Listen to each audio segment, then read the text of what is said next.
Assalamualaikum warahmatullahi wabarakatuh.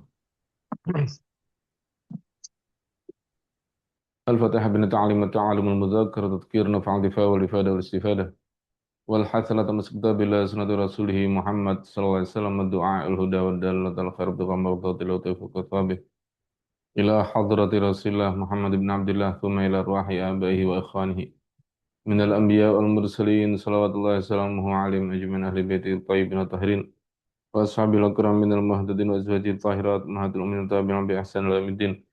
ثم إلى أرواح الأئمة المجتهدين ثم إلى أرواح الأئمة المجتهدين فوق المهد الأرواح جميع سادتنا الصوفيين ومكانوا وحالة الأرواح مشرق الأرض المغارب يا بر البحر يسمخرين من الأرواح جميع سادتنا على بعلى ويسمخرين أنا الله يتغشاهم بالرحمة والمغفرة اسمه جنة خمسة أربعة وإلى حضرة النبي محمد صلى الله عليه وسلم الفاتحة.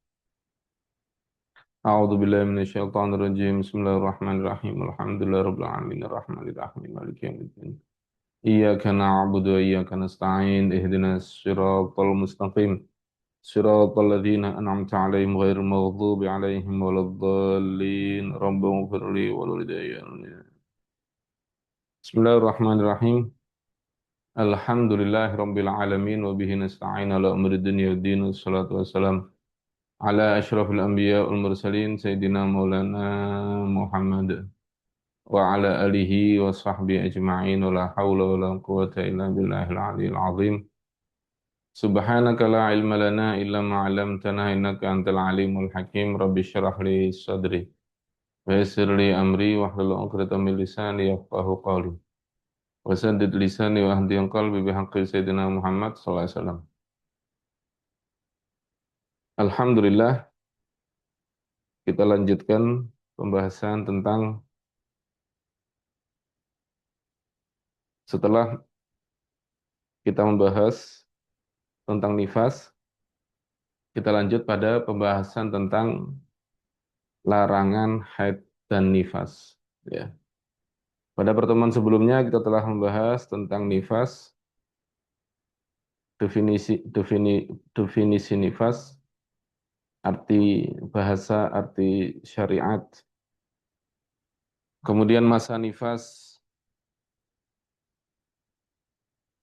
syarat-syarat nifas, dan suci antara haid dan nifas. Kemudian suci antara nifas dan haid.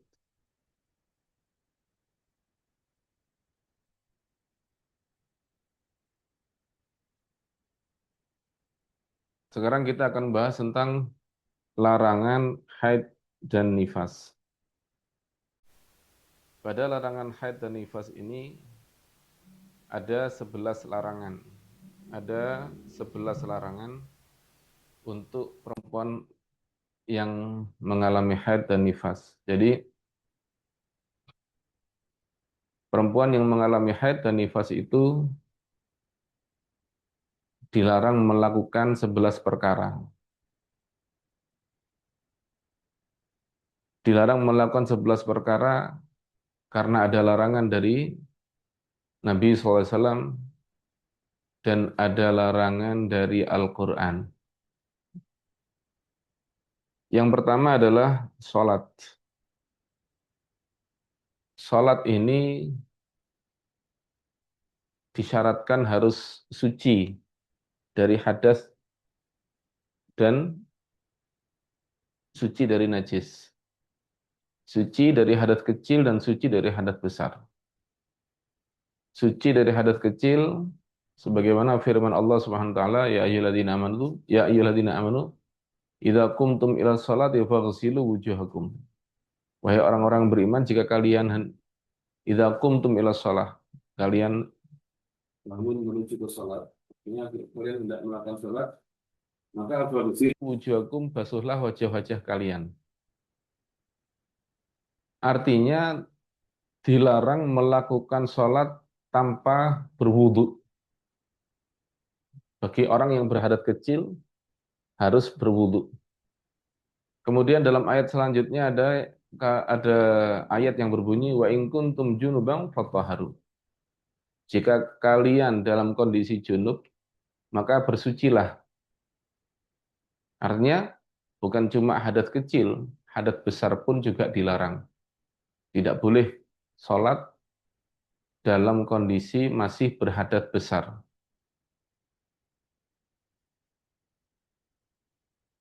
Haid ini termasuk hadas besar, ya. Dan juga ada hadis yang berbunyi tatrukus sholata ayyam aqra'iha. Perempuan itu meninggalkan sholat di hari-hari haidnya. Tatrukus sholata ayyam aqra'iha. Perempuan meninggalkan sholat di hari-hari haidnya. Ini juga tentang apa? Tentang bahwa perempuan haid tidak boleh melaksanakan sholat. Kemudian tawaf. Perempuan haid bukan cuma tidak boleh melaksanakan sholat, tapi juga tidak boleh melaksanakan tawaf. Ya, kenapa? Nabi Muhammad SAW bersabda,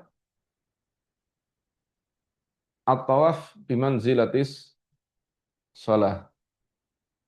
Tawaf itu kedudukannya sama seperti sholat.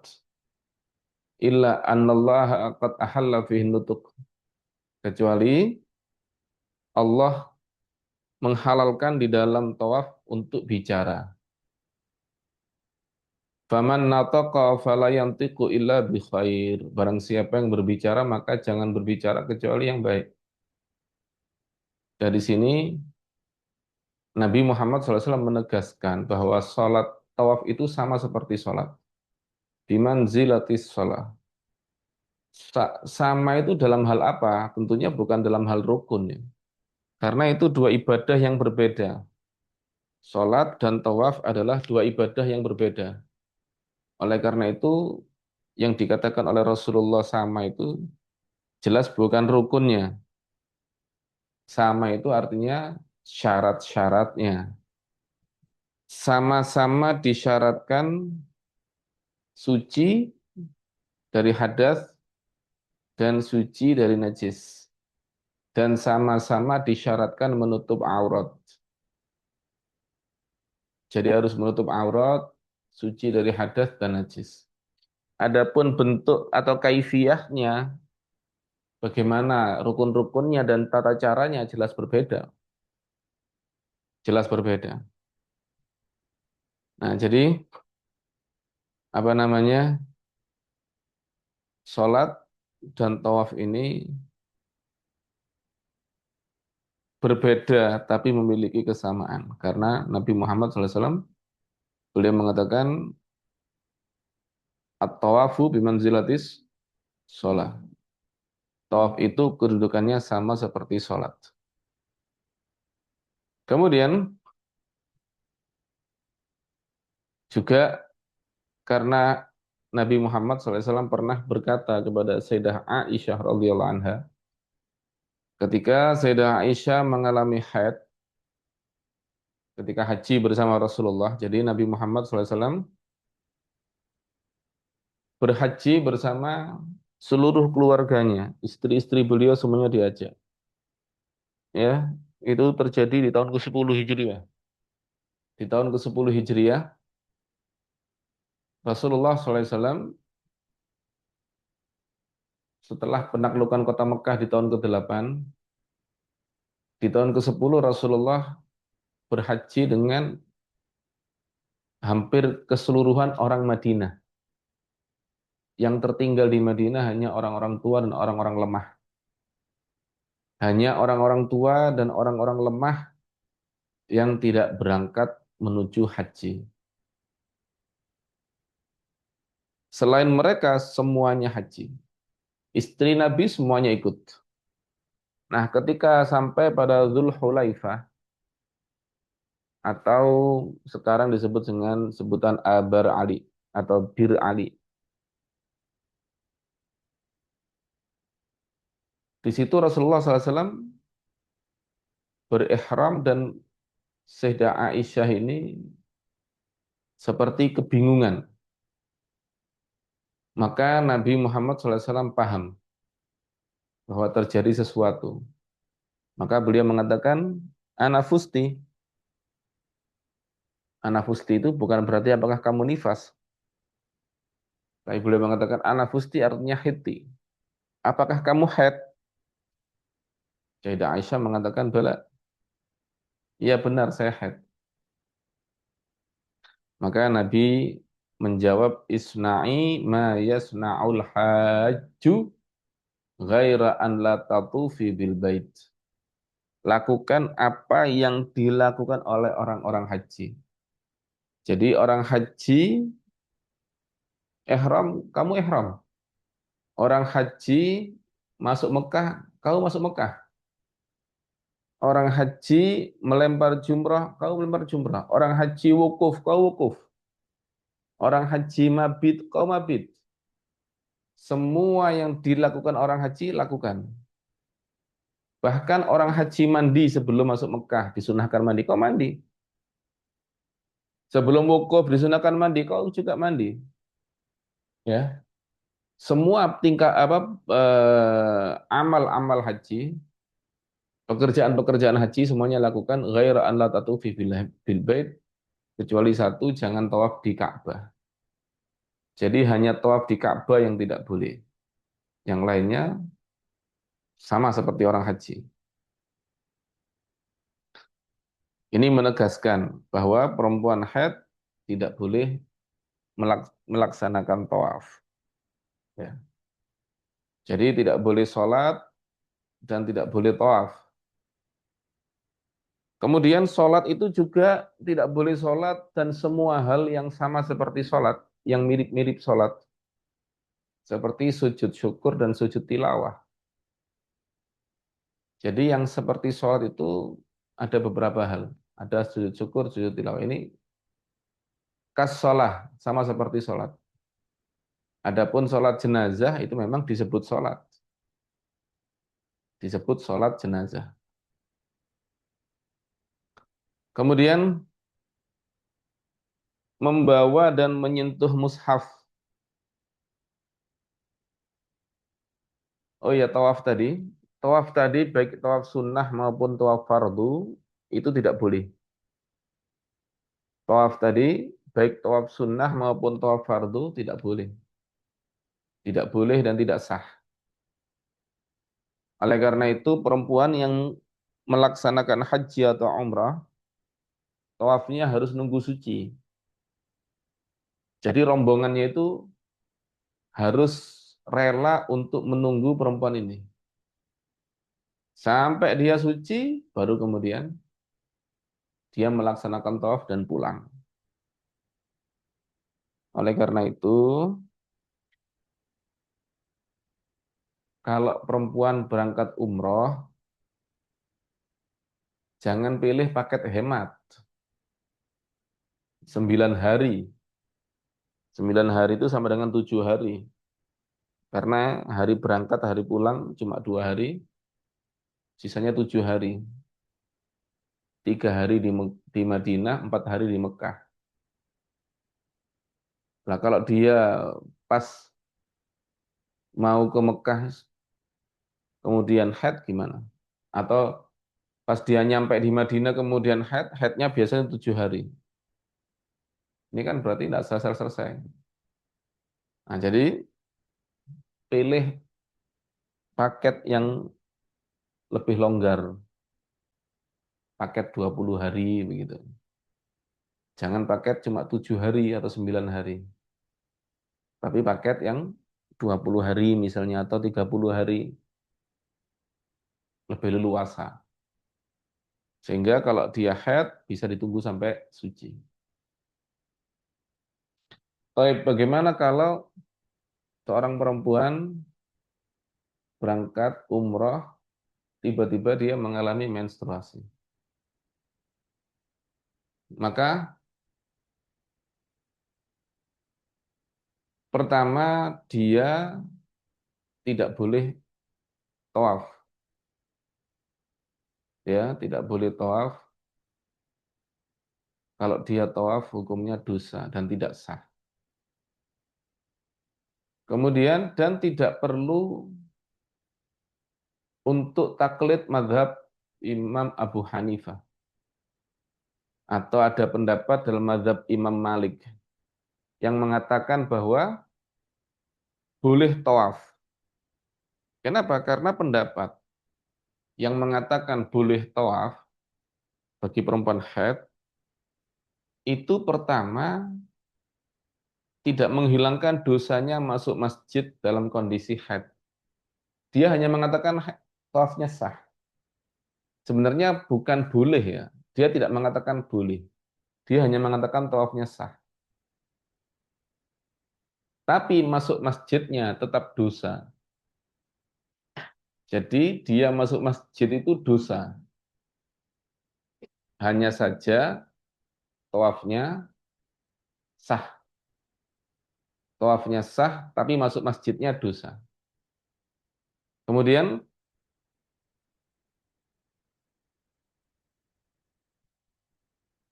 selain itu juga wajib membayar dam, yaitu badanah onta, menyembelih onta. Nah, onta ini harganya sama seperti sampai umroh lagi. Jelas ya?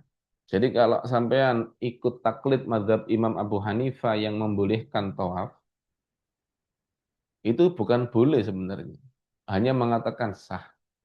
Tetap hukumnya dosa. Masuk masjid dalam kondisi haid. Dan selain dosa, dia harus membayar badanah. Harus menyembelih onta untuk dibagikan kepada fakir miskin Mekah. Badanah itu onta umur 5 tahun. Onta umur 5 tahun ya jelas mahal karena pasti sudah besar. Ya, onta umur 3 tahun itu sudah kawin. Onta umur 5 tahun sudah besar. Jadi daripada sampean apa namanya bayar onta tapi tetap dosa, yang onta itu harganya seperti sampean umroh, berangkat umroh lagi dari Indonesia, puluhan juta, maka sepatutnya lebih baik sampean lobby travelnya agar bisa pulang telat, menunggu suci dari haid. Ya, jadi nambah biaya daripada biayanya untuk apa namanya untuk membayar onta masih kena dosa, lebih baik biayanya dipakai untuk beli tiket baru, ya pulang telat. Jadi tiketnya itu dihanguskan, tiket pulangnya dia. Nanti dia pulang sendiri. Jadi perempuan kalau dia haid ketika dia umroh misalnya atau haji, tetap tidak boleh tawaf. Apa solusinya? Solusinya adalah minum obat tentunya. Itu solusi umum. Ya, sediakan obat. Obatnya jangan beli di Indonesia. Obatnya beli di sana aja. Hanya catat kandungan obatnya, jangan catat merek merek dagangnya. Merek dagangnya jelas beda. Beda pabrik, beda nama, merek dagang. Tapi catat kandungannya. Kandungannya obat ini apa? Bahan kimia yang terkandung di dalamnya apa? Untuk penghenti haid, kemudian beli di sana. Obatnya lebih kuat kalau beli di sana. Ya, beda pabrik sebabnya. Nah, ketika darahnya berhenti, ya udah, maka di saat berhenti itu sampean boleh tawaf, ya. Sampean boleh tawaf nanti menggunakan pendapat yang lemah yang mengatakan bahwa suci di antara dua haid atau bersih di antara dua haid itu hukumnya suci. Jadi, misal dia keluar darah hari Senin, minum obat, subhanallah hari Selasa darahnya mandek, dia tawaf. Tawaf, setelah tawaf darahnya kembali lagi. Ya udah, menurut pendapat yang mu'tamad tawafnya tidak sah. Tapi di sini kita ikut pendapat yang lemah yang mengatakan tawafnya sah. Ya. Jadi ada pembahasan dari yang sudah berlalu,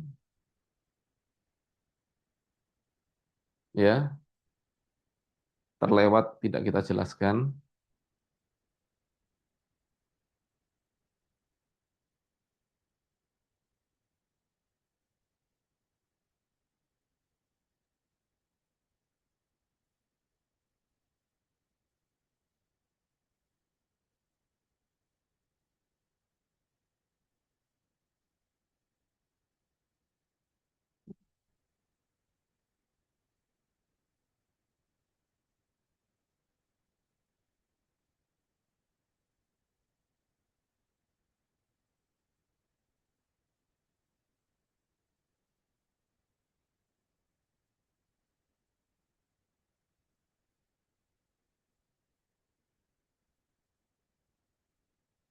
Darah yang terputus-putus, ya. Pembahasan darah yang terputus-putus. Senin keluar darah, Selasa bersih, Rabu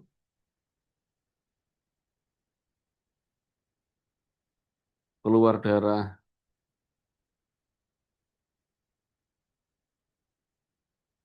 Nah, Senin keluar darah, Selasa bersih, Rabu keluar darah.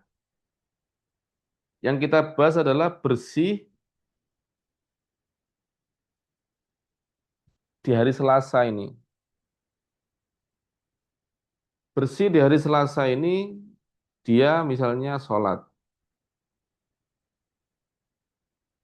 Kalau sholat tidak ada masalah. Mungkin dia puasa, puasa Ramadan.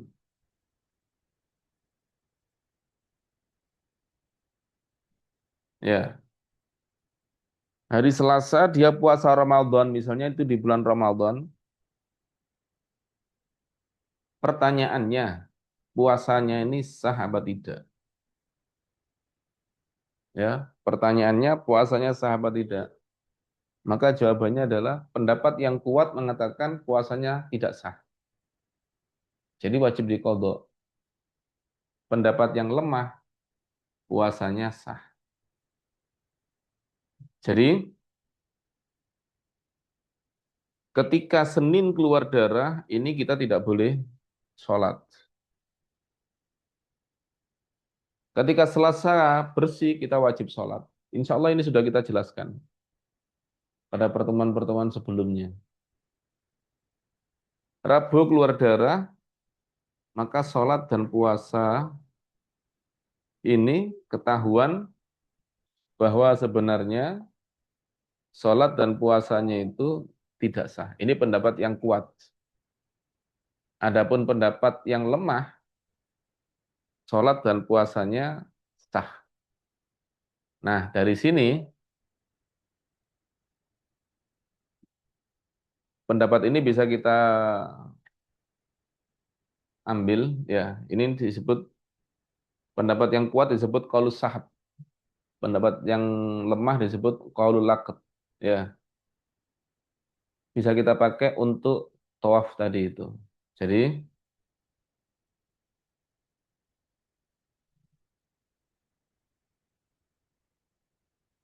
saat bersih dia tawaf, ya.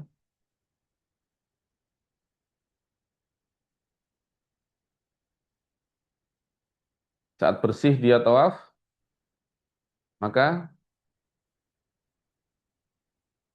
pendapat yang kuat tawafnya tidak sah. Tapi pendapat yang lemah tawafnya sah. Ini kita pakai. Ikut pendapat lemah. Ini solusi.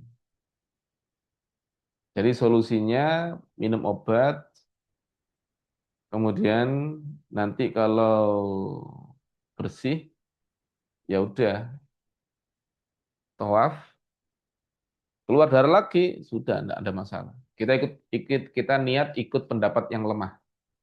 Kita pakai pendapat yang lemah yang mengatakan bahwa eh, tawaf itu tetap sah. Kemudian bagaimana kalau ternyata darahnya dikasih obat tidak berhenti, tetap aja keluar.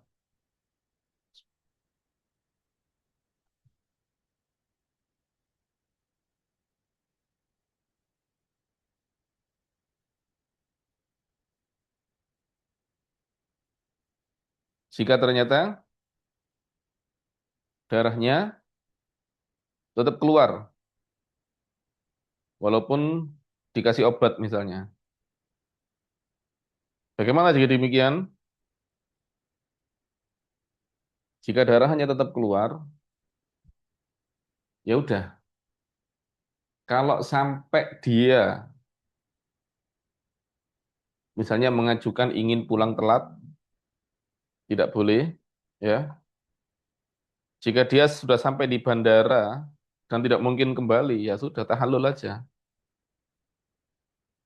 Kalau sampai dia di bandara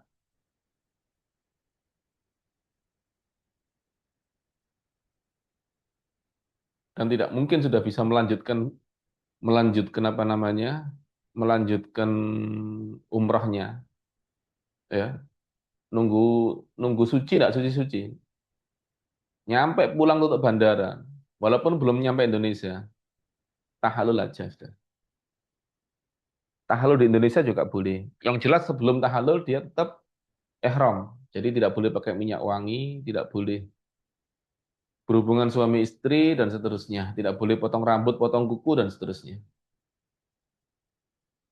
Tahallul di Indonesia boleh, tahallul di bandara boleh. Dan wajib menyembelih kambing. Jika dia tahallul di Indonesia ya dibagikan di Indonesia, di tempat dia tahallul. Jika tahallul di bandara ya dibagikan orang sekitar. Ya, jadi tahallul dan menyembelih kambing. Itu apa namanya? Jika dia memang tidak tidak apa? Tidak suci-suci sampai dia pulang, walaupun sudah minum obat.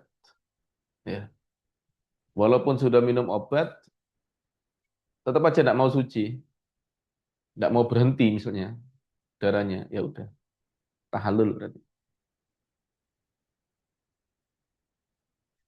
Berarti dia tidak dapat umrah berarti. Salah sendiri pakai pakai paket yang murah.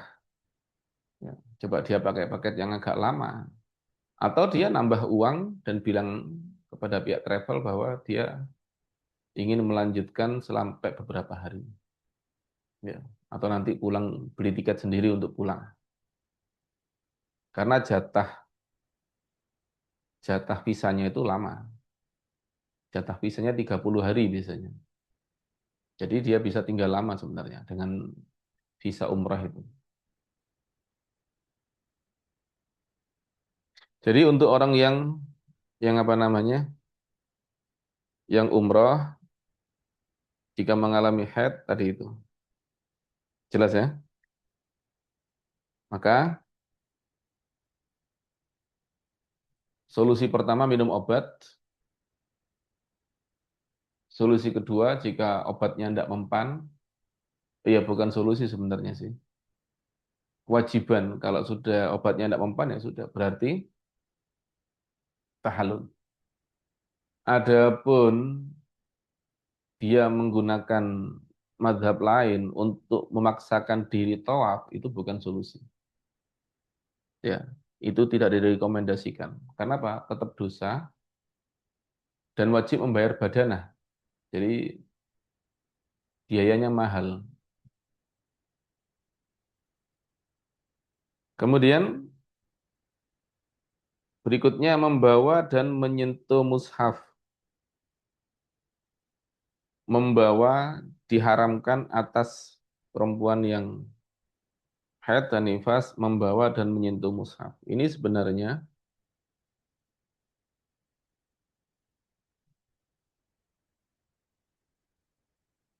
ini yang diharamkan atas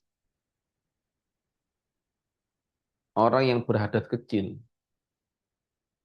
Sholat, tawaf, membawa dan menyentuh mushaf ini yang diharamkan atas orang yang berhadas kecil. Yang diharamkan atas orang yang berhadas kecil juga diharamkan atas orang yang junub. Yang diharamkan atas orang yang junub juga diharamkan atas orang yang haid dan nifas.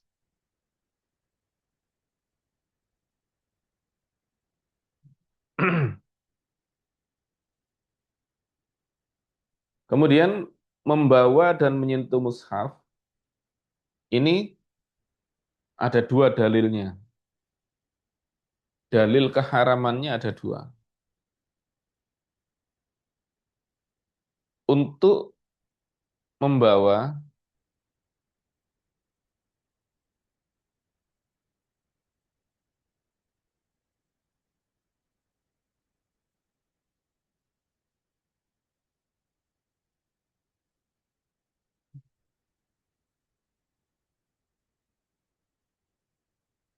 untuk membawa ini sebenarnya tidak ada dalilnya.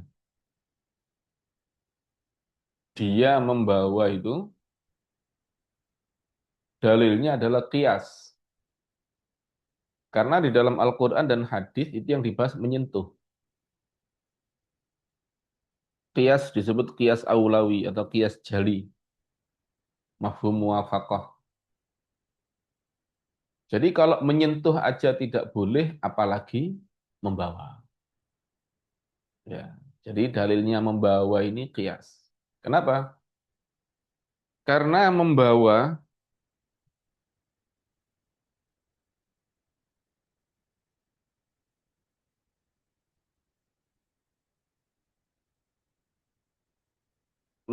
ini ya itu lebih berat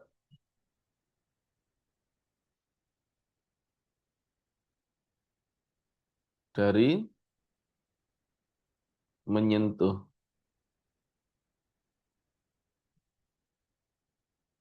Membawa itu lebih berat daripada menyentuh. Kenapa? Karena kalau menyentuh itu kan cuma sekedar menyentuh aja. Sedangkan membawa ada bebannya, ya. Jadi membawa lebih berat daripada menyentuh. Karena lebih berat, pastinya lebih haram. Kalau menyentuh aja haram, apalagi membawa, begitu ya. Ini untuk membawa. Jadi untuk membawa itu dalilnya qiyas, qiyas aulawi. Adapun untuk menyentuh, ini dalilnya ada di dalam Al-Quran, surat Al-Waqi'ah. La yamassuhu illal mutahharun. Ya, la yamassuhu illal mutahharun. Nah, tidak boleh menyentuh mushaf la yamassuhu illal mutahharun kecuali mutahharun.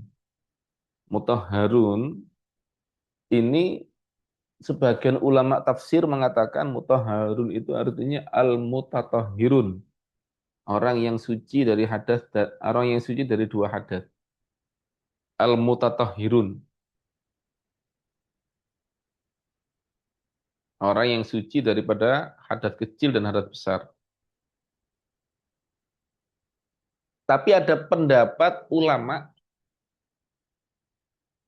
sebagian ahli tafsir, tadi kan saya katakan sebagian ahli tafsir mengatakan mutahharun adalah al-mutatahhirun, orang yang suci daripada hadas. Ada pendapat sebagian ulama mutahharun itu maksudnya adalah al-mutahharuna, orang yang disucikan minal a'radil basyariyah, daripada sifat-sifat manusia. Jadi kalau dari arti bahasa itu memang mutahharun itu bukan suci tapi disucikan. Jadi ilal mutahharun kecuali orang-orang yang disucikan. Disucikan dari apa? Minal a'radil basyariyah, dari sifat-sifat manusia.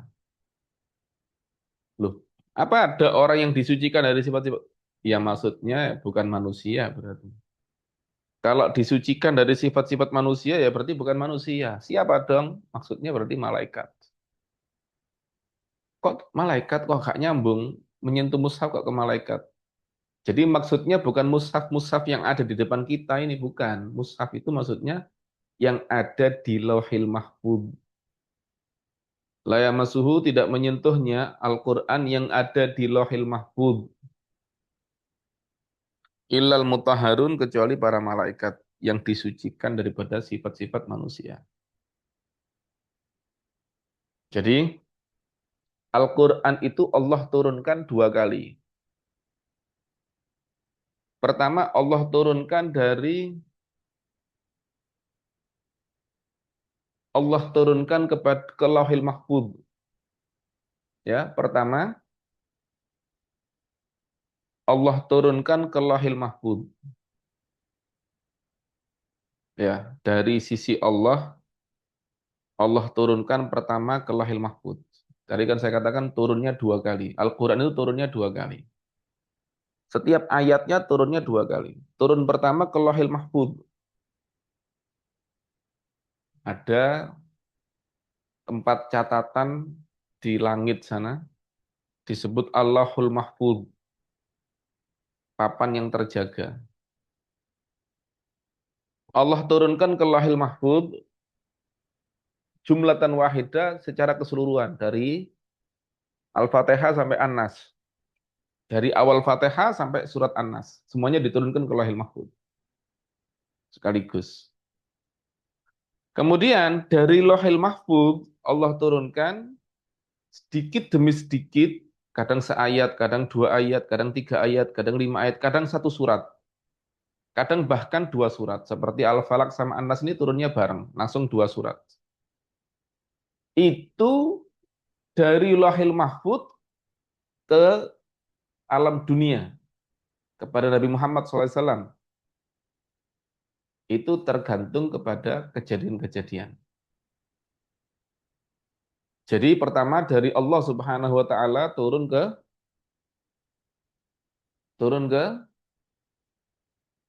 Lauhil Mahfuz. Kemudian dari Lauhil Mahfuz turun kepada Nabi Muhammad SAW sesuai dengan kebutuhan, keperluan. Perlu turun seayat, perlu turun dua ayat, begitu. Jadi yang dimaksud layamas suhu itu bukan menyentuh mushaf yang ada ini, tapi menyentuh yang di Lauhil Mahfuz. Tidak ada yang bisa menyentuh yang di Lauhil Mahfuz kecuali Al-Mutahharun para malaikat. Dengan demikian berarti dalil tidak boleh membawa dan menyentuh Al-Quran ini tidak bisa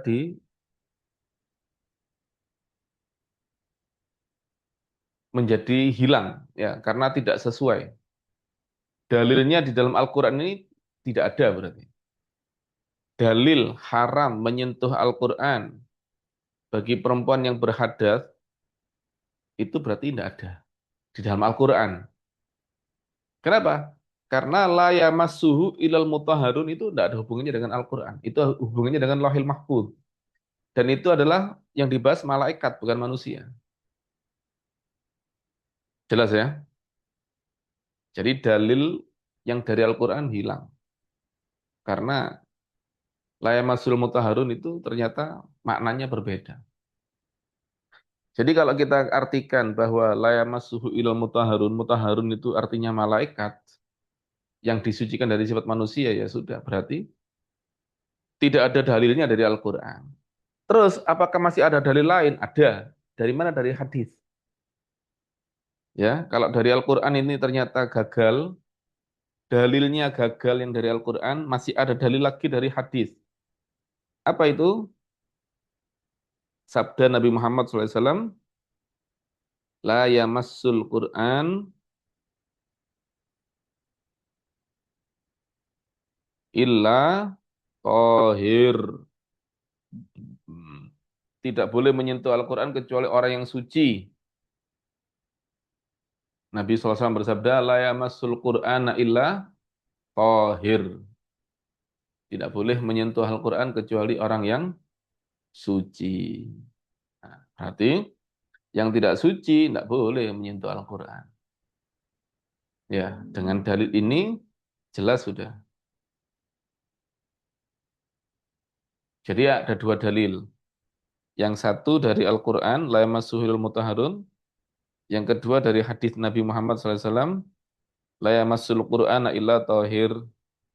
Kalau dalil yang dari Al-Quran dipatahkan dengan bahwa yang dimaksud mutahharun adalah malaikat dan yang dimaksud mushaf adalah lahil mahfud, maka la yamassul Qur'an illa tahir ini tidak bisa dipatahkan sudah. Sudah jelas itu.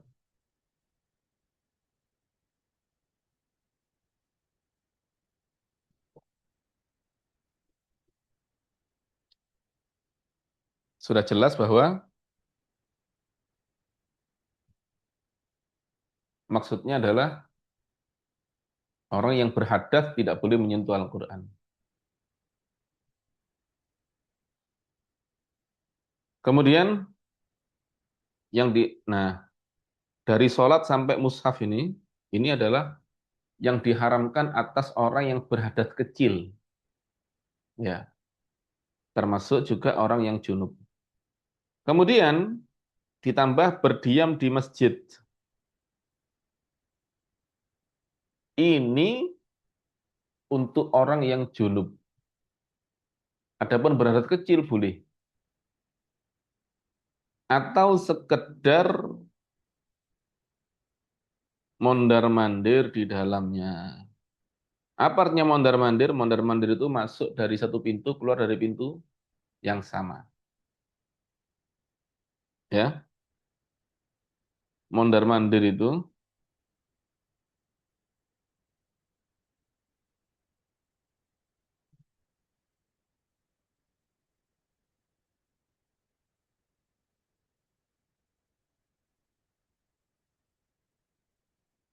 kalimat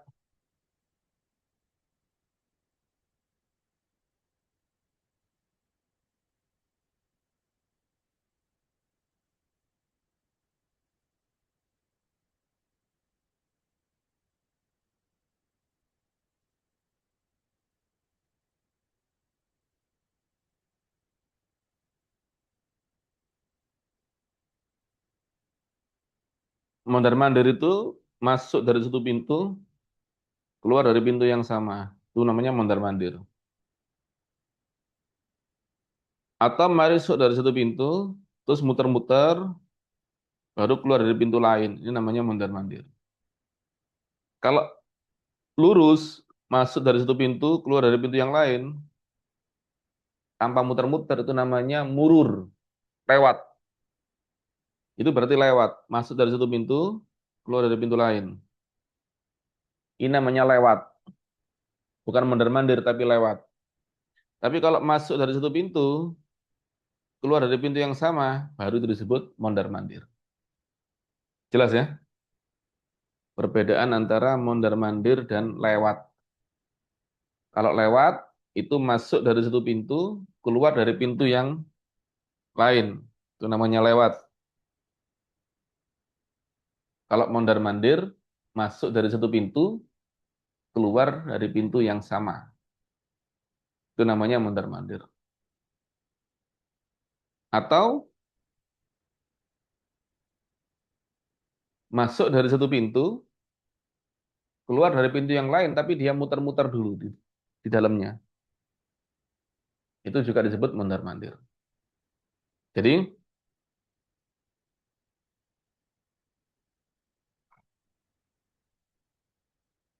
berdiam di masjid atau sekedar mondar-mandir di dalamnya. Ini diharamkan atas perempuan yang junub, ya, yang berhadat besar, yang junub.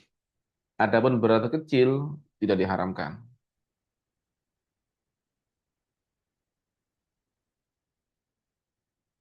Berikutnya, membaca Al-Quran dengan niat membacanya sebagai Al-Quran. Nah, dua ini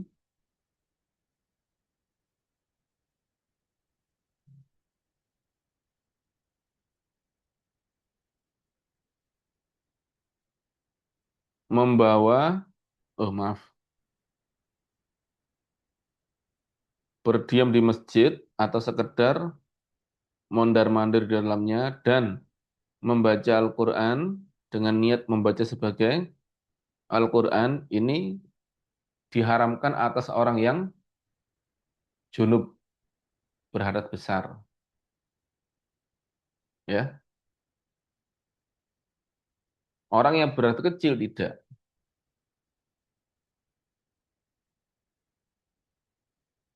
Jadi di situ ada tiga tingkatan.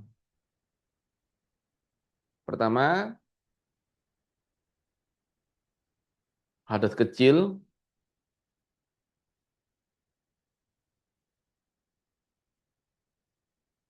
Kedua, junub. Ketiga, haid.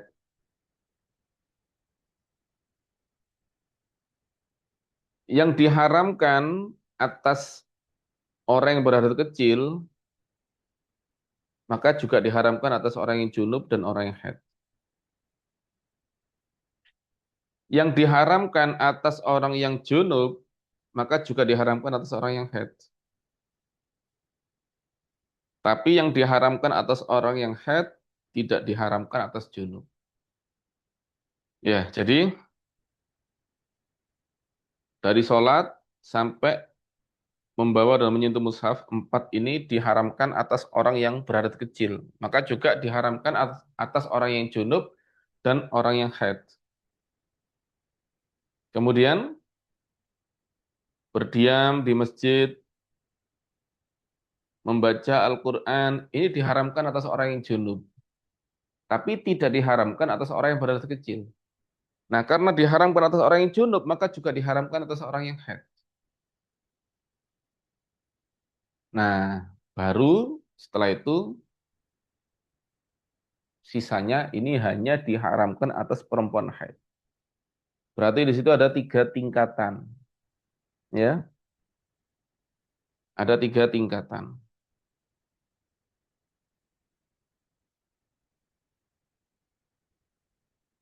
Oleh karena itu, sebagian ulama membagi hadas kalau dari sisi hal-hal yang diharamkan atas sebabnya itu dibagi menjadi tiga,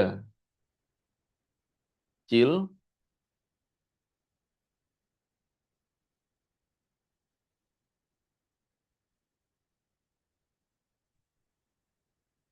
yang kedua hadas besar,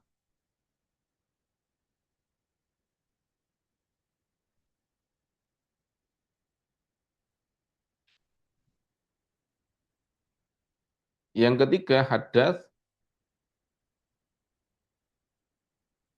yang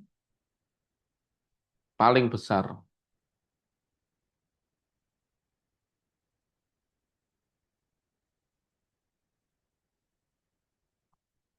Jadi hadas asghar, kabir, dan akbar.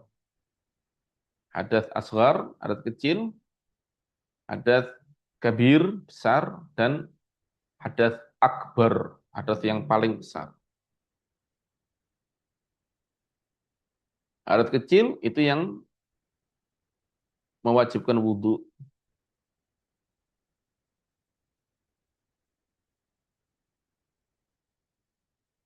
Hadas besar ini jenabat. Jelas ya? Hadas paling besar ini haid dan nifas.